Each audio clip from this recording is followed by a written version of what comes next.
integral of secant square x into cosecant square x dx. Secant square x reciprocal cos కాబట్టి 1 by cos square x అని రాద్దాం. అలాగే cosecant square x reciprocal sin కాబట్టి y sin square x into dx అని రాద్దాం. But 1 in terms of sin cos ఏమవుతుందంటే sin square x plus cos square x. 1 అలా రాసుకున్నాం divided by cos square x into sin square x into dx అని రాద్దాం. Integration split చేద్దాం. sin square x కింద denominator cos square x into sin square x రాద్దాం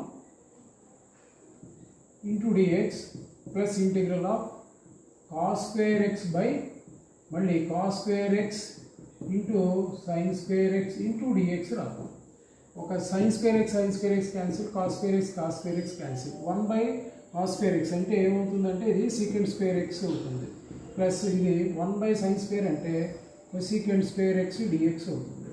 integral of secant square x answer tan x plus integral of cosecant square answer minus cot x. ఓవరాల్గా ఒక integral constant రాద్దాం. Okay.